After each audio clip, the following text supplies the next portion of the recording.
Penyakit slip disc ataupun nama penuhnya adalah prolapse intervertebral disc adalah penyakit yang disebabkan oleh koyakan yang berlaku pada disc itu sendiri. Jika kita melihat anatomi tulang belakang, kita boleh lihat ini adalah tulang belakang kita, dan di antara tulang-tulang ini merupakan kita panggil intervertebral disc, iaitu pelapik pada sendi pada tulang belakang. Bila mana pelapik ini mengalami koyakan pada belakang, maka material ataupun bahan di dalam pelapik ini akan terkeluar daripada tempatnya dan menyebabkan tekanan kepada saraf yang berada di belakang pelapik tulang belakang ini. Di dalam slip disc ini, punca koyakan pada pelapik ataupun disc adalah disebabkan oleh beberapa faktor. Faktor yang jelas adalah trauma pada disc terbabit. Trauma ini adalah disebabkan oleh kemalangan ataupun aktiviti-aktiviti yang berat, terutamanya apabila melibatkan tulang belakang dan juga penggunaan tulang belakang yang heavy, yang berat, terutamanya pada ahli-ahli sukan, buruh-buruh kasar, juga pada pemandu-pemandu yang duduk membawa kenderaan dalam tempoh masa yang lama. Terdapat juga kajian yang menunjukkan slip disc ini juga boleh berlaku dalam kalangan perokok.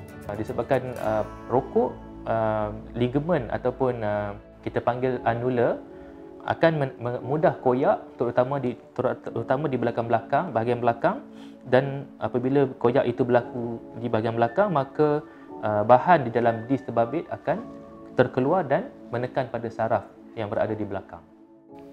Pada lebih kurang 7 tahun yang lalu, masa tu saya tengah baring menonton TV bersama dengan anak-anak. Lepas tu kena tu secara tiba-tiba, masa sedang menonton TV, datang secara mengejut di mana saya tak boleh bangun lah. Suami terus bawa ke hospital kecemasan HUSN. Situ saya dapat doktor bagi ubat yang sakit dengan injection. Dengan tanda-tanda tu doktor suspect dulu slip disc. Sakit tu benda tu mari secara tiba-tiba. Saya tengah bawa kereta nak ke tempat kerja saya lah. Sampai tempat kerja tu memang dalam keadaan saya sakit tak amat sangat. Saya dah tak boleh dah nak gerak, kaki dah tak boleh nak gerak, nak angkat kaki pun langsung dah tak boleh. Di mana situ tu saya terpaksa panggil ambulan lah. Saya diusung dengan ambulan ke HRPZ. Situ saya masuk sehari, lepas tu saya tubik tu saya terlagi kerja dalam masa seminggu lebih gitu. Masa saya kena tu, masa saya tengah jalan, masa seminggu saya kerja tu, saya tengah jalan biasalah.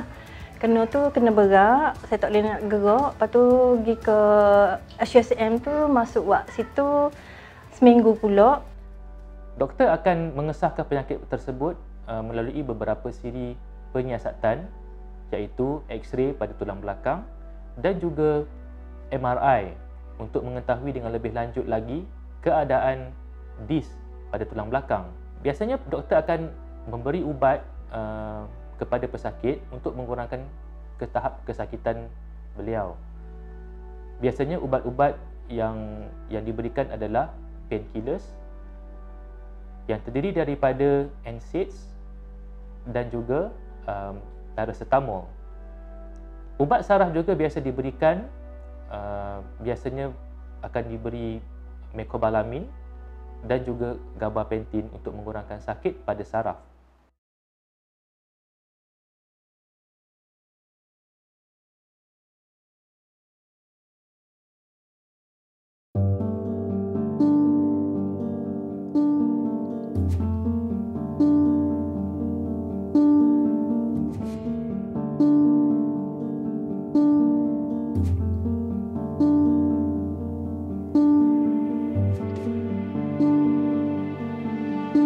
Seperti yang diketahui, fizioterapi ini memainkan peranan yang penting dalam merawat pesakit PID, iaitu prolat intervertebradis.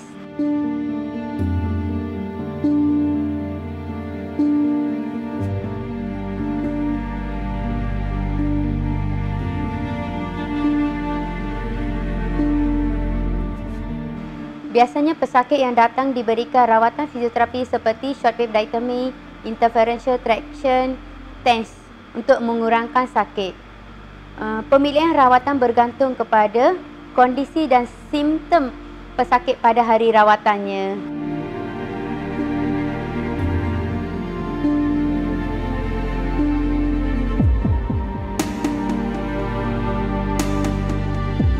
Rawatan hidroterapi biasanya akan dirujuk ke unit kami untuk kes-kes yang melibatkan pesakit stroke, pesakit yang mempunyai kecederaan tulang belakang dan juga melibatkan kanak-kanak.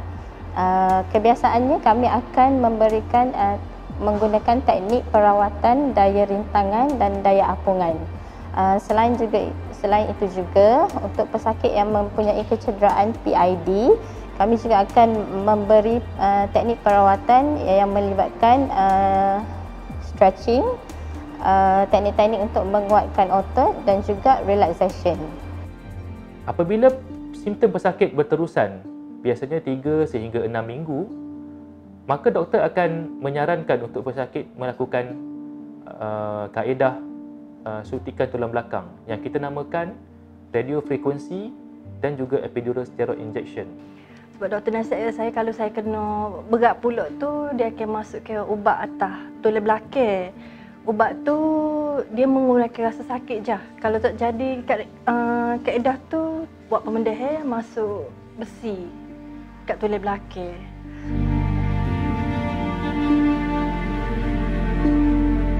Prosedur ni biasanya dilakukan untuk sebelum pembedahan yang sebenar dilakukan ke atas pesakit. Rawatan ini selalunya amat berkesan untuk mengurangkan sakit belakang dan juga sakit pada kaki.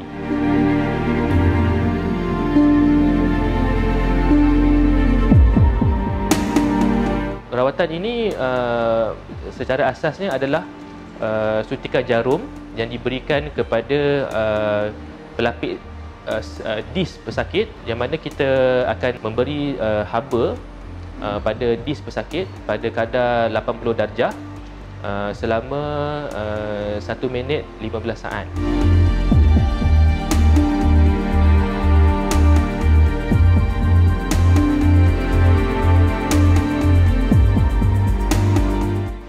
Haba ini akan mematikan saraf-saraf sakit pada dis terbabit dan juga kita memberikan sedikit haba pada saraf pesakit itu sendiri supaya sakit pada kaki itu berkurangan.